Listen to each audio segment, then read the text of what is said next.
All right, so let's make sense of the state of play with just minutes to go in some parts of the U.S. before voting finally begins. And for that, we're bringing Professor Peter Mathews, political analyst, live to us there from Southern California. In fact, he's with Southern California University.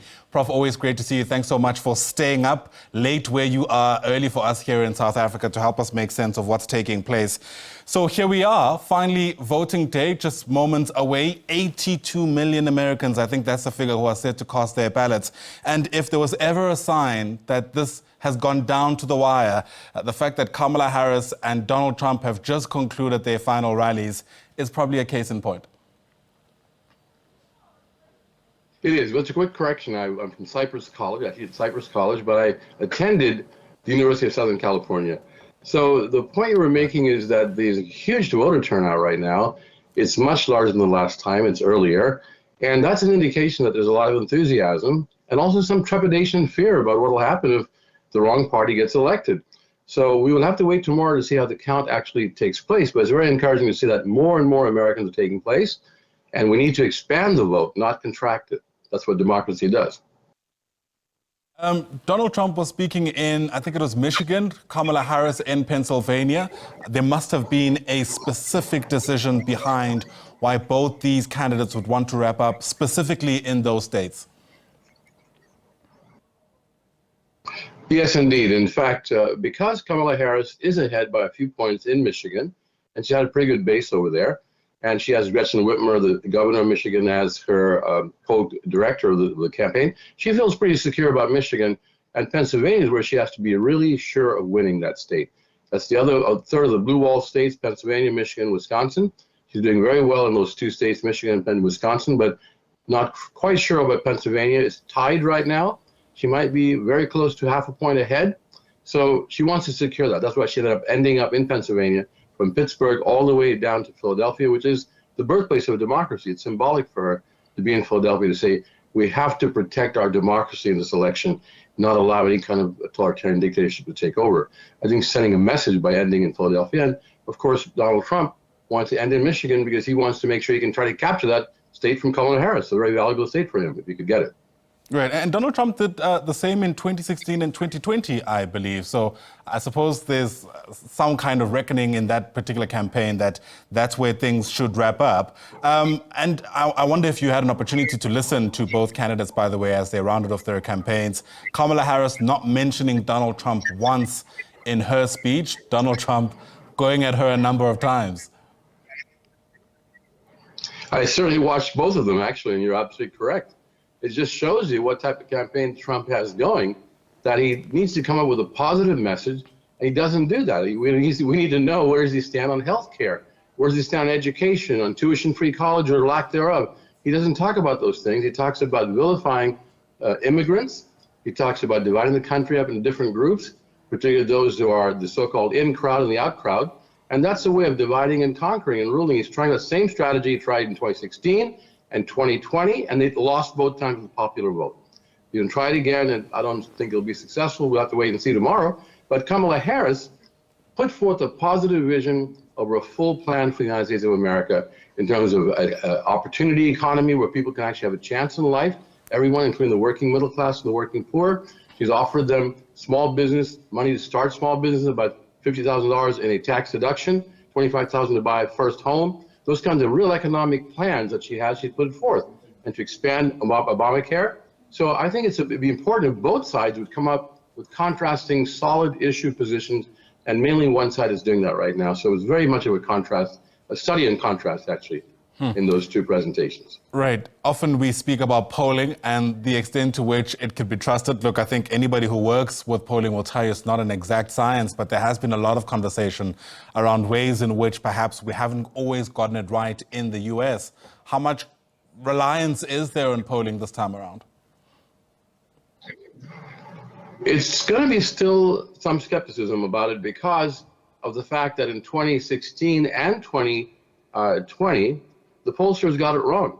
They underestimated the Trump turnout, and Trump won in 2016.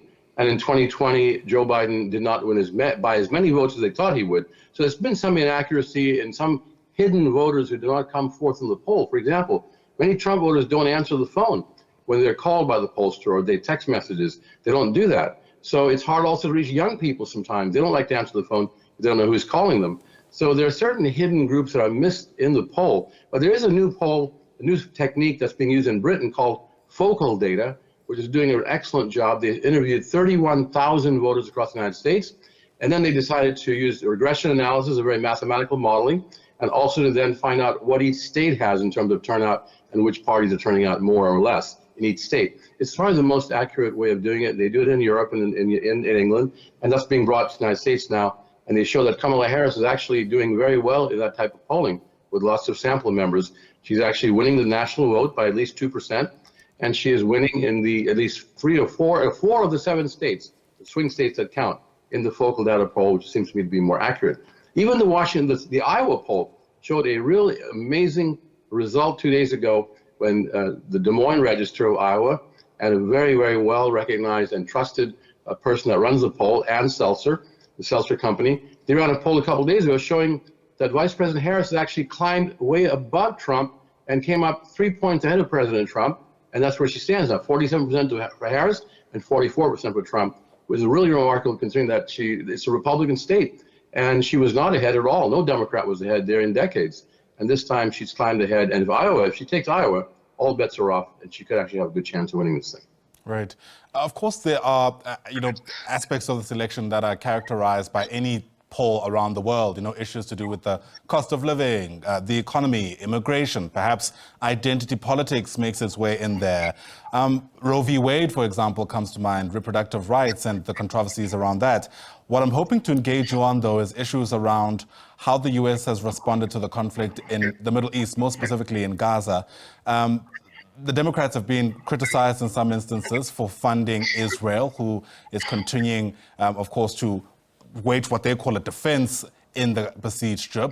But how do you reckon Donald Trump has handled that issue? Essentially, who do the people who are in favor of peace in the Middle East vote for come Tuesday where you are?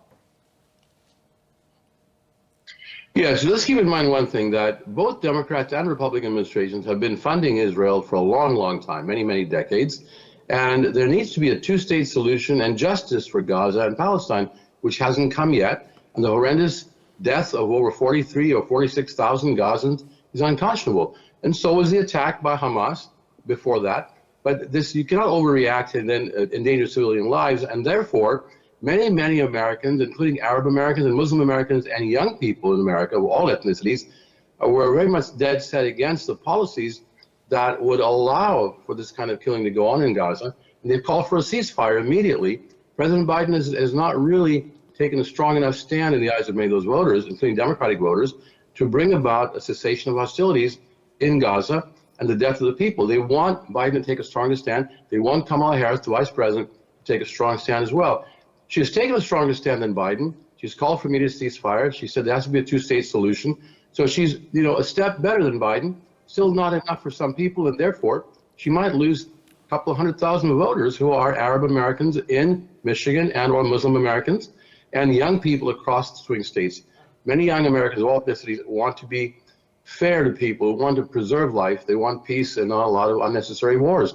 So there's a little bit of a weak spot there that the Democrats have to overcome, because so does Vice President Harris in this particular instance. Yeah, sure, fair enough. You might have heard Donald Trump mentioning in one of his speeches, one of his rallies, that he reckons the results should be released mere hours, in fact, within the day of voting. I don't know how practical that is, given the sheer size of this election. Are you able to help us carve what the next couple of hours, days, perhaps even weeks might look like as we wait for the final call on this poll? Just before I go, I'd like to address something in the previous question about Donald Trump's position on Gaza and the Middle East and Israel, particularly Palestine. He's been much worse than the Democrats and the Biden administration on that. He's actually moved the American embassy to Jerusalem, which is a very unfair thing to do, a lot of people feel. And he has also told Israel, go ahead and get it over with. Do what you have to do and end the war, but do it any way you need to, which sounds to me like he's justifying continuing the war there. And that's a real problem for a lot of people, even for him. And if he gets elected, many people who will not vote for Harris or hold back their vote will be actually helping him get elected, and they won't get what they want. But to go back to the last part of your question here, about the next few hours and days. It's a very exciting time for all of us, and also a little suspenseful. 69% of Americans have felt greater stress than ever before in this last 24-hour period, and even before that. They're really worried about the outcome. 69% of Americans are worried about it, either one way or the other. And these next few hours are going to be crucial. This coming day, tomorrow, everyone's eyes will be on it. The world's eyes on this election, because you know what happens in Washington affects the world in so many ways, both positive and negative. And so I'll be watching very carefully myself. I've already cast my ballot early, so I can really focus now on the other people voting and see how things are going in the various states. We'll know something by tomorrow night, but not a full answer necessarily, because many votes will have to be counted that come in through the mail, and we probably won't know till at least Wednesday the final counts, or the final projections, I should say, maybe even longer than that. We'll have to wait and see how it goes, but these are exciting times, and also we have to be concerned about certain things and how everything will turn out. Absolutely. And so the wait continues. All the very best to you and your countrymen, as they'd say. We really do appreciate you helping us make sense of this moment. Professor Peter Mathews, a political analyst at Life Source there from California. Really do appreciate the time. And yeah, the wait continues, I suppose, in many ways because, of course, of the sheer scale of this vote. I mean, in some instances, I've heard people suggesting that because of the number of votes that have to be counted, but also the possible litigation that may follow after the results start to trickle in, it may take some time, perhaps even weeks, in the most extreme example, in the most extreme scenario, before we have a good sense of who's likely to take up the post in the White House. I wonder if we have that shot of the White House for you, just to get you a sense of what it's looking like there at the moment. There it is, still very late, of course, in Washington, D.C.